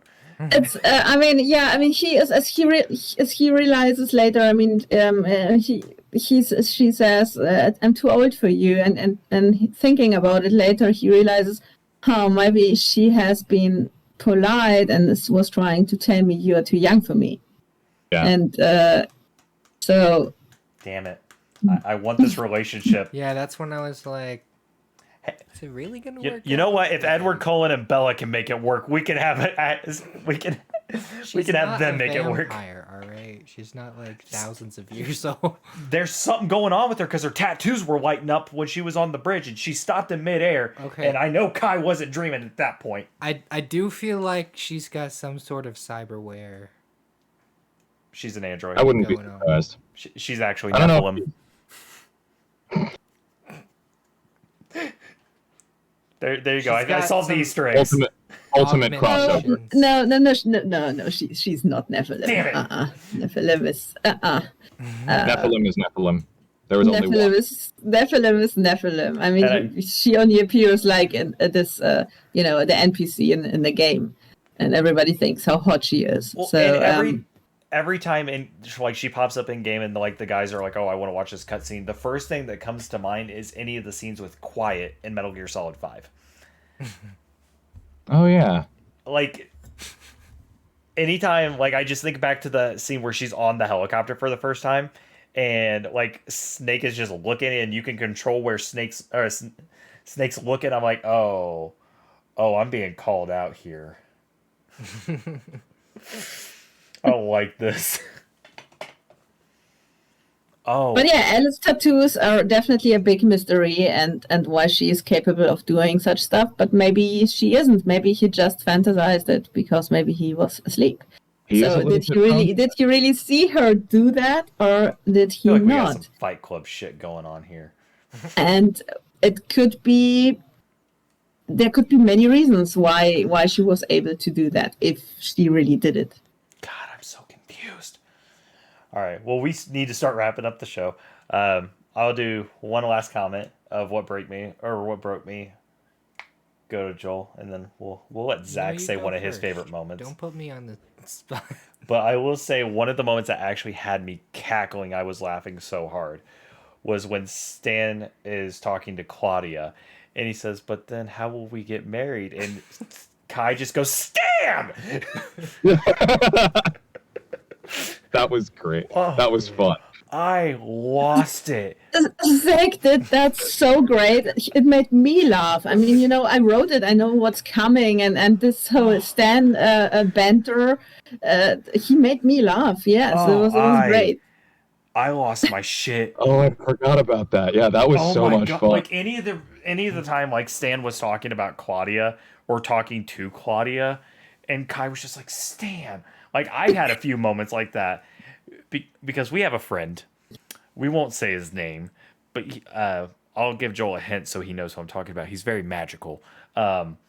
He doesn't have a filter and will say some of the most obscure shit, specifically to women. And I actually went to a bar with him, and the more drunk he got, the more magic he did, and the more his filter was off. Oh dear. So I was like, "Oh yeah, I'm never taking you out again." You know what I'm talking about. Yeah, so you could understand Yeah, how Kai I know who feels you're with talking Stan, about. right? Oh no, he's a straight up Stan. He just does magic instead of playing video games. I Perfect. don't know if you guys have watched Disenchantment on Netflix, Oh my god, I love but Disenchantment. there's a I heard that was demon named Lucy in it who's basically just like, Hey, he's a little black devil character that's pretty much, a demon. yeah, and he's like, do it. He's Just like- voiced by Andre. Oh, what is his name? Yeah, that's another Matt Groening cartoon, right? Yeah, it's I've heard that the was guy who does funny. Futurama and everything. It's really good. Yeah. I've heard but it's really- he's voiced by Andre. But yeah, that The character. Let Me In. What is Andre's last name? I can't think of it off the top of my head. I don't know. He's very memeable. I can't think of his fucking name. Now it's gonna bug me. I gotta look it up. But anyway, the friend he's talking about reminds me a lot of Lucy from Disenchantment. Oh yeah. So what was Eric Andre? Eric Andre, that's his name. Oh, yeah. Okay, he's really. I was like, funny. I know Andre's in the name. Yeah, I know exactly what it is. Moment. What do you got? What do you got for moments, Joel? I don't know. Honestly, I can't get over the fact that like Maeve knocked Topher into the pool, or not Topher, Marco into the pool. That was great. Yeah. That whole That pool was- scene that- was great, and I knew there was something with the pool scene because Anna said just wait until the pool scene to me. I was like, oh god, what am I gonna like? What am I? So I'm sitting here, and as soon as they were like, yeah, it's a hot summer day, we're going to the pool. I was like, oh boy, it's gonna be like the Sandlot. Let's go. There's also with Math how she intimidates the two guys. I think that's also something to think about. Why are they scared of her? I want to know a little bit more about the way they are, right? I mean, damn good reason to be. But yeah, you're right. It's ambiguous. I want to know a little bit more about Maeve's girls on her team because, yeah, they had their moment in the pool too. Well, they will have their moment in book 3. Oh, they're gonna have their moment in book 3. Oh boy, I can't listen to that at work. There we go. There's Zach's reaction. No, not like this. No. We have Just call in sick that day. Oh, we have Steampunk 2020 for the Steam.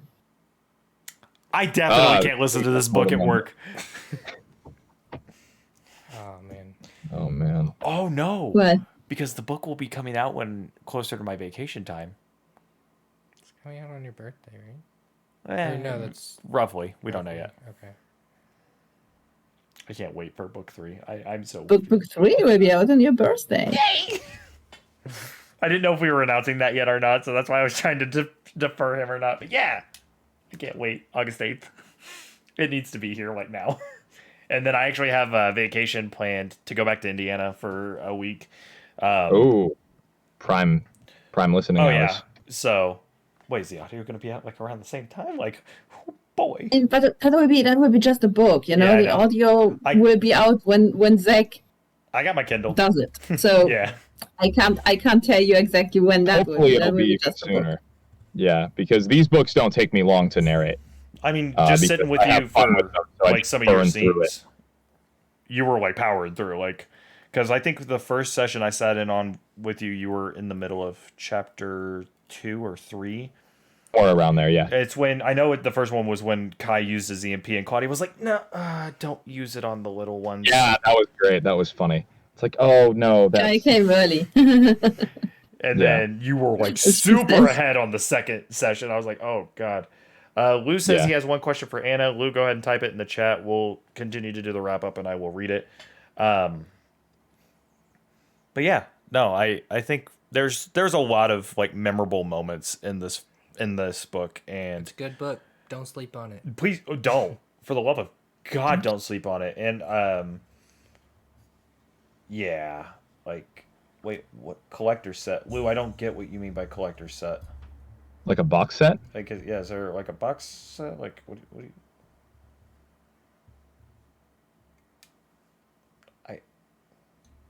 Maybe. I don't know what you mean. Yes, a box set. Oh, is there going to be like a box set? I guess is what he's asking. You mean a bundle of of the books. audiobook bundle? Yes. Okay. Yes, we will have a 3-book bundle once Okay. we have 3 books. I can't wait for that. I mean, I'm gonna have like, I need to order the first 2 copies of Cyber Squad and get them to where they will be on my shelf and take up the first 2 spots on my bookshelf because they. And it's beautiful cover art. Oh, there are. I mean, Yeah, it's gorgeous.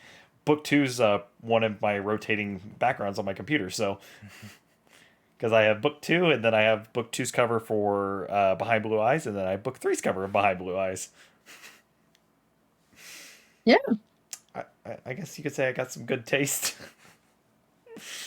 And I'm not You do. crushing on any of the main characters of any of these books. I don't know what you're talking about. No, just wait until you know Nephilim better I can't wait. I'm really excited. and hear her narrate it. I think you're going to forget about Alice. No, I couldn't forget about my best girl. Where am I at? And I'm on page 77? Yeah. I'm on page 77 of Behind Blue Eyes. That's where I'm at. Right now, Yeah, my still current read. a bit to go. Yeah, only 400 pages. All right. I think you wait for the audiobook. I mean, you've pretty much told me to just wait until the audiobook at this point because I Soon. work nonstop. Very soon. I am not. Yeah. I don't have time to read as much as I want to, so I need to really kick it into gear. But I'm working like pretty much 2 jobs, is what it feels like at this point, which is well deserved. But Anna's has very good musical sensibilities for this book. By the way, I'm very excited to start picking composers. Now I'm excited. God damn it, I'm so goddamn excited for this book. Yeah. All right. Yeah, they've kind of walked me through how it works, and it'll be real good. Well, this episode is almost officially longer than our last episode with you guys, which will make it Oh my god! our And we could longest sit episode. here and talk for the rest of the night. Oh, right? I could too. I'm a little sad we never got to the moment where I got to name the achievement he got for stabbing a dude up the junk. No, I do want to talk about it because you are next to one of your favorite moments, Zach. So That was it. What was that achievement again? It was, oh man, I don't know why, but I just couldn't stop laughing after I said that. I was honestly I can't even get through it now. I was expecting was like a just- brutality. Yeah, and it was just for whatever reason, like I saw that and I said it one way and I was like, no, that's not. So I did it the other way. Like I wanted to do it in a way that was kind of aligning with the game's aesthetic, but I'm like, fuck it, this is such an absurd achievement that it needs to be said in the most ridiculous way possible. So I just that was so much fun. That was fantastic. It made me laugh so much. Yeah. Oh my god, that whole scene was great. And then of course when Stan switches over to his main character. Oh, he's level 799 and slaughters all the dudes. He's like, "Hi guys, how you doing?" I'm like, "Oh yeah, that's a Stan moment. That is a Stan. We've done that before." On But World this of Warcraft. fight with the bullies was one of my favorite to write actually. That's All right. very this kind of very visual combat scenes. That's like what I enjoy most. And then he kills them all and he kills the big orc with Oh, that was in a very special way and That gets was an achievement for it. And I love like the fact that like the guy tried to scam him and they got mad when Kai was like, "Dude, you're scamming us. Like, Yep. you're just being a piece of shit. Like, we're not interested." And he's like, "Oh wait, you think you're better than us?" He's like, "You know what? Yeah. I do. I do think I'm better than you." Goes beyond think at that point. It's like, no, I'm like 100% sure I am. You guys just said you wanted to do push-up on our teammate over here. Stan's a slut, but he's our slut. Zekler just typed that in the chat. He doesn't get a timeout for that one because it's a good comment. And Stan says, "Damn right." Of course, hey, you're damn right. So you left your shield to marry mine. That was amazing. That was the Stanist thing ever. Oh god. Yeah, well, she was there, and he saw her. I wasn't using her. She's an NPC. They don't know any I better. did it for you, mate. I just put a basket over the other one's head and her whole world disappeared, so she has no idea what's going on.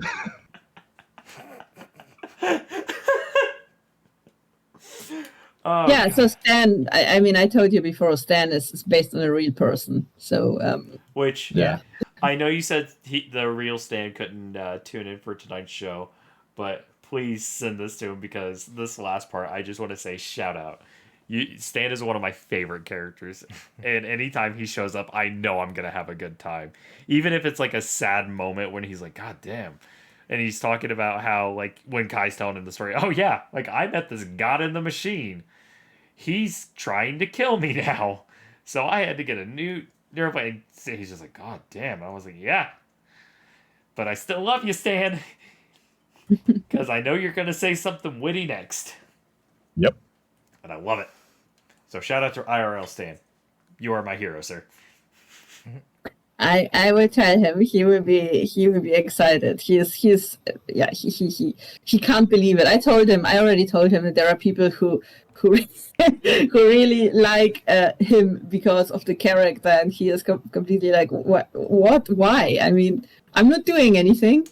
Like, We're gonna I'm have not to doing make one of anything. Stan's characters in ESO later. The porn star, huh? Yeah, so he always has porn good. star characters in games.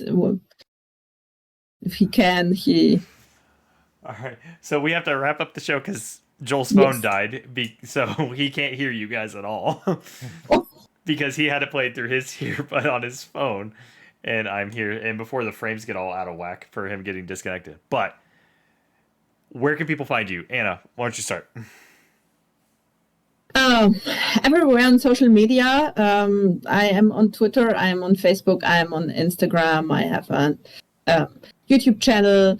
I have a website, which is my first name and my last name written together.com.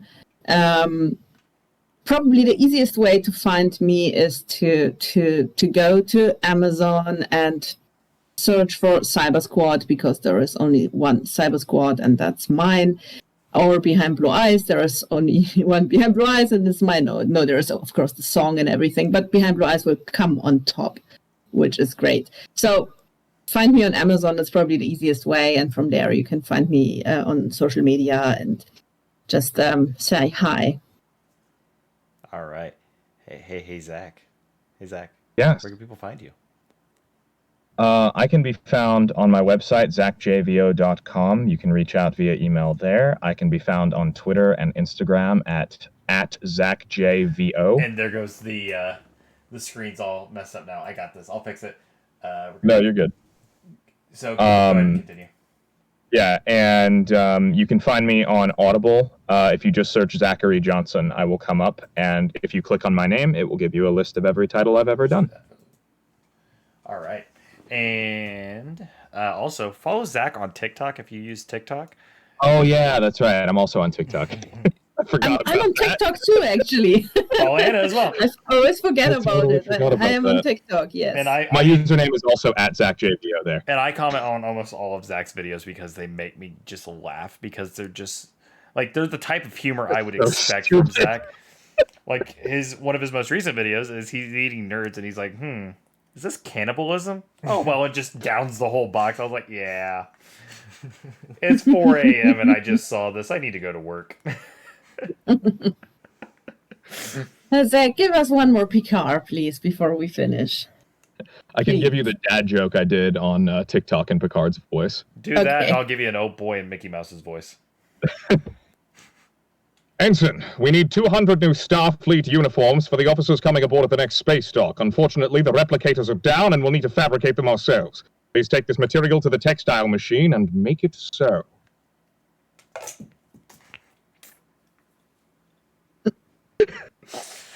I watched this, actually. I saw this one. I did too. And I wasn't ready for it. That's the kind of shit I do. If you want that, follow me on TikTok. It's just that. And it's great. I might start doing other stuff, but for right now, it's just that. And as promised, oh boy. Excellent. Thank you for making that so, Ensign. Hey Joel, Yeah. where can people find you? You can find me, Asser Valor Hunter, on Twitter. Also, later, either this week, tonight maybe, depends how awake we are after this episode. Oh, I'm dying. We're gonna be streaming some Elden Ring on Twitch, on the official Stats on Stats. Right here where we're streaming right now. Yeah. So be sure to tune into that. And of course, you can always find me at Rich Dolphus on Twitter, or also at the Stats on Stats Lit page on Twitter, just at Stats on Stats Lit. I'm trying to be a little more active. I've been drowning in work for the past few weeks, especially with Super Bowl Sunday and everything happening. So I haven't been as active on that Twitter as I should be, but I'm trying to be a little more active. I apologize. Going through a lot of stuff at the moment. Just bear with me. But I want to thank everyone for tuning in. Anna, Zach, thank you once again for being on the show. It was such an amazing time. It's always my pleasure. And I mean, Thank you. hey Joel, Thank you. we're together for the first time in what over 3 years at this point. So Oh, it's yeah. That's so awesome. we have a fun week planned. We have fun streams. We might have a deep dive planned for this week. We just got to get some scheduling figured out. But we have a very fun bunch of content coming up that we're going to be creating. I might post some stuff on Twitter tomorrow, either on my personal or the Stats on Stats Twitter of just our adventures out in the city. Because we're going to a bar tomorrow to play pool with a couple of my coworkers who are also Lit RPG fans. And I got to give a shout out to my buddy Alex. He bought Cyber Squad Level 1, read it in a day, and then I gifted him a copy of Cyber Squad Level 2 yesterday. I bought him a copy, and he listened to it. Zach, you're gonna probably lose your shit here. At 2.8 times the speed. Whoa. That's what I said. That's fast. Yeah. I sound hilarious at that speed, by the way. Although I think Audible does something where they don't change your pitch. But I used to speed my own voice up in Reaper just to amuse myself. Yeah, he was like, because I called him when I was heading to get lunch to see if he wanted to meet up. And he's like, "Oh, by the way, I finished Cyber Squad. That ending was amazing." And I was like, "How? I just fucking bought it for you. Like I finished it in one sitting. But I bought it for you 6 hours ago." I'm more blown away because I don't really mind so much if people listen at whatever speed their brain likes. I'm just amazed at that level of cognitive processing. Right? Like, how do you keep up with what's being said that quickly? See, I don't do any what is it? Any speed ups. I don't like doing the speed ups because I want to take everything in. I want to make sure I hit everything. And what you listen at, like what, 1.15, 1.25 something? It depends on the narrator. Like if it's a slower, like deeper voice narrator, then I'm fine listening to it a little faster just to keep my mind engaged with the book. Right. For sure. I can. Or sometimes they'll be like reading too fast and I'll like need to slow Travis's it down. book, you had to slow it down. Yeah, Travis just came out with his Legends and Lattes. Lattes. Oh, Love the book so far. It's fantastic. The only issue that I had was at the beginning was because I feel like because he was familiar with his book, he was reading it at like a faster pace than he normally does. So I was listening to it at like 0.85 or something. Okay. Just to like get that normal Travis speed in there. Yeah. But yeah, like fantastic. But Yeah, I can't speed up, and everyone like will be like, "Oh yeah, this book just came out and I finished it." And I was like, "Yeah, like, but you're also like going at ridiculous speeds. Please stop. Slow down. Enjoy it. Take everything in at once, please." Because I don't even really like doing speedruns on games unless it's like Aladdin on the SNES. I'll speedrun that game any day of the week. Dark Souls.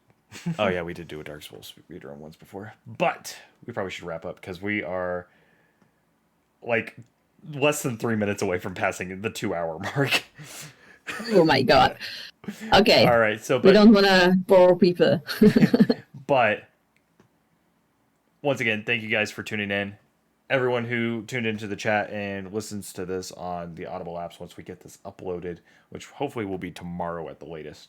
And everything. Once again, we appreciate everyone who has been here, supported us, and just tuned in to, make this possible for Joel and I to do this show because we love doing it. It's such a fun time, and of course we get to connect with amazing people like Anna and Zach. I have a fun time every time we do this show, and like this episode is probably going to be one of my favorite episodes we've done because I get emotional. Like I love this series way too much. But with that being said, this has been Stats on Stats Level 2, the first, I guess second ever boss encounter and Bard's Tale. We appreciate everyone tuning in. Hope you all have a wonderful night, morning, afternoon, whatever time it is you're listening to this. We just really appreciate you all tuning in. Have a wonderful, wonderful time. Thanks, everybody. Thank you.